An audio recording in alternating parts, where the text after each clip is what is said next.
आज परीक्षित को भी पता नहीं लगा, उसके छूने मात्र से बुद्धि भ्रमित हो गई। और जब खजाना खोला तो क्या देखते हैं पता है? वहां एक बड़ा सा मुकुट रखा है जरासंध का।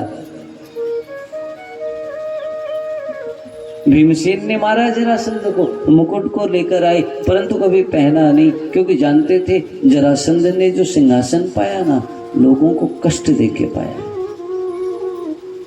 देखो, हमने धन कमाया ईमानदारी से, वो अलग बात है, परंतु हमने जिससे कमाया उसने कहां से कमाया, ये महत्वपूर्ण बात है। इसीलिए शास्त्र कहता है 1 भाग दान कर लो, 10% दान कर लो, तो उस धन में अगर ऐसा कोई पाप है ना, वो पाप समाप्त हो जाता है, उसका प्रायश्चित हो जाता है।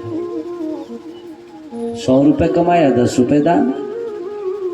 परीक्षित ने भी नहीं समझा, उस मुकुट को पहना, मन में विचार किया मुकुट बहुत अच्छा है, और दूसरे दिन उसी को पहनकर शिकार खेलने चले गए।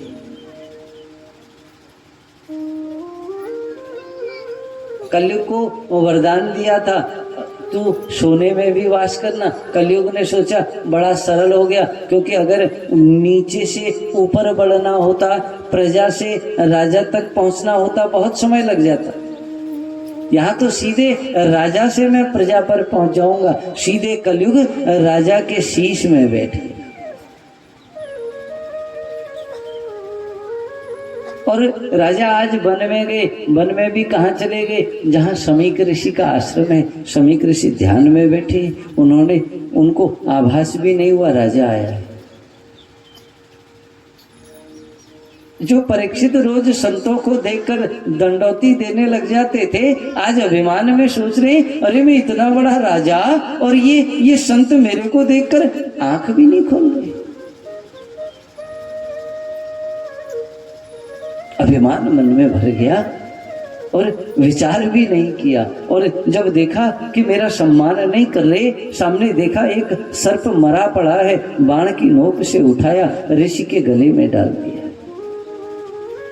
जो परीक्षित ऋषियों को देखकर दंडवत करने लग जाते, आज केवल एक प्रभाव से, एक दुष्ट के चरण स्पर्श करने मात्र से आज ऋषि का अपमान कर दिया।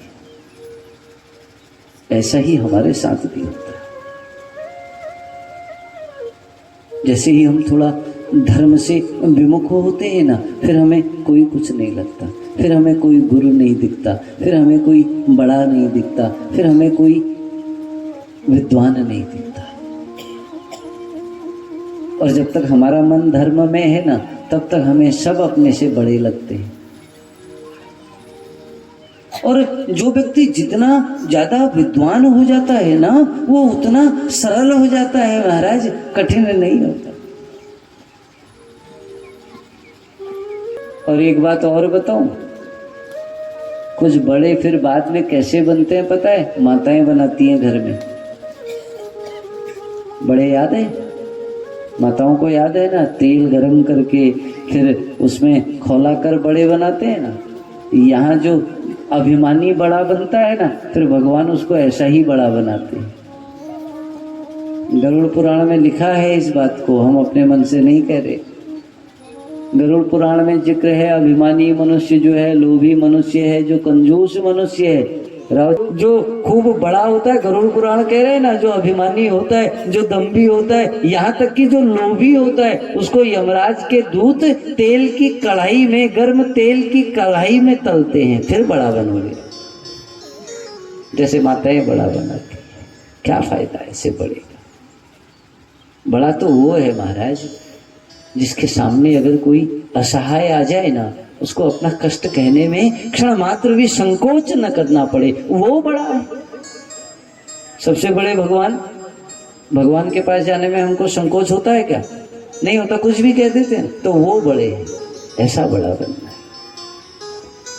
परीक्षित भी अभिमान में घिर गए, आज भूल गए बात को, ऋषि के गले में सर्प डाल दिया। ऋषि को कोई फर्क नहीं पड़ा। संत हृदय नवनीत समाना, भगवान जो संत होते हैं ना, वो तो मक्खन की तरह होते हैं, उनमें कोई छल नहीं।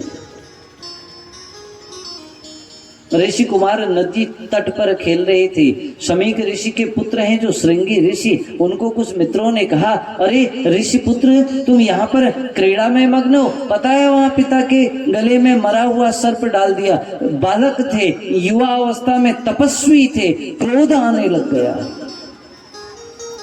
मेरे पिता का अपमान।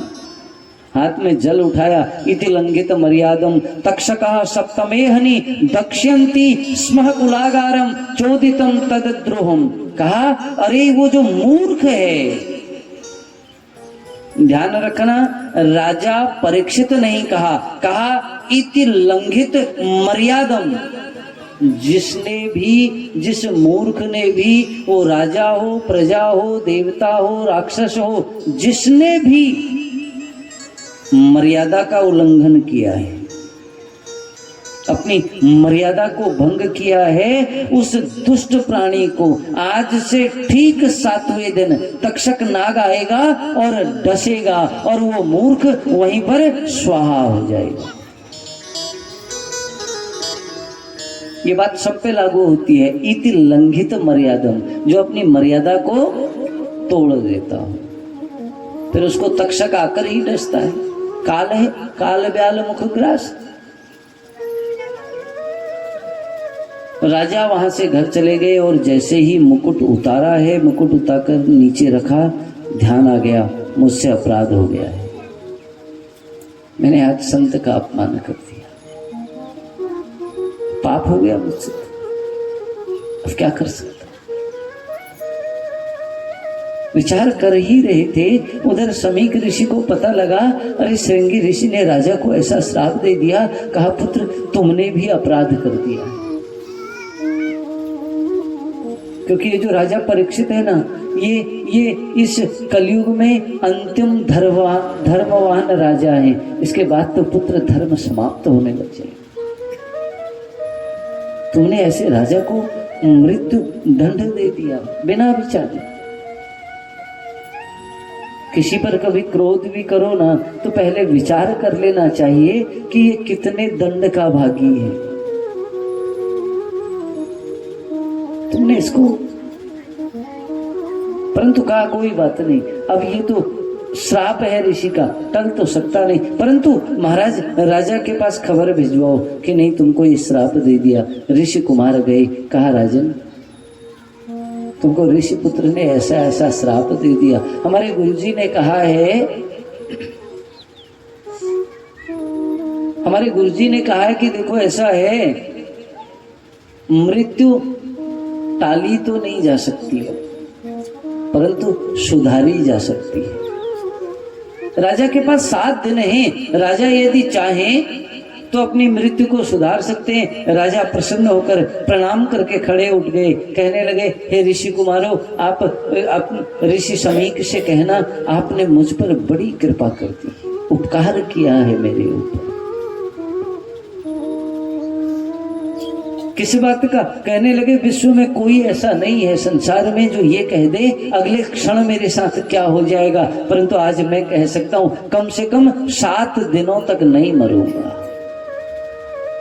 अगर मैं 7 दिन से पहले मर गया ना, तो ऋषि का श्राप झूठा हो जाए। उन्होंने तो कहा है, तक्षकः सप्तमे हनि, 7वें दिन तक्षक मारेगा, 7 दिनों में नहीं, 7वें दिन। इसलिए 7 दिन तक तो मैं मर नहीं सकता, इससे बड़ी कृपा क्या होगी। उसी समय राज्य छोड़ दिया। ये पुत्र है जन्मेजय, जन्मेजय को राज्य दे दिया। ये पुत्र नहीं, अब मेरे को नहीं राज्य से। थोड़ा कहा कि नहीं अब कुछ नहीं चाहिए, अब तो मैं केवल संतों से पता करूंगा कि मुक्ति का उपाय क्या है। वहां व्यास जी के पुत्र सुखदेव भगवान आए। सुखदेव भगवान से प्रश्न पूछा है, और प्रश्न क्या पूछा है कि हे प्रभु, यस्य पृच्छामि सिद्धम योगिनाम परमं गुरुम पुरुषस्य यत् कार्यः म्रियमाणस्य सर्वथा। हे भगवान, जो ये म्रियमाण मनुष्य है इसको क्या करना चाहिए। सुखदेव जी महाराज ने कहा, राजन तुमने बहुत अच्छा प्रश्न पूछा। मैं तुम्हें चाहूं, मेरा नाम तो वादरायण है। सुखदेव महाराज कह रहे हैं मेरा नाम वादरायण है, क्षण मात्र में तुम्हें मुक्त कर दूंगा। क्योंकि मेरे पिता व्यास जी कभी कभी भूख लगती थी एक बेर खा लेते थे, और मैं वो भी नहीं खाता हूँ, इसलिए मुक्त तो तुम्हें क्षण मात्र में कर दूंगा। परंतु तुमने जो प्रश्न पूछा है ना, ये लोक हित में पूछा है। और सबसे पहले तो कहा श्वास श्वास पर कृष्ण भज। मनुष्य का प्रथम काम है मनुष्य भगवान का ध्यान करता रहे। जितासनो जित श्वासो जितेंद्रिय, श्वास को जीतने का प्रयत्न करे। मनुष्य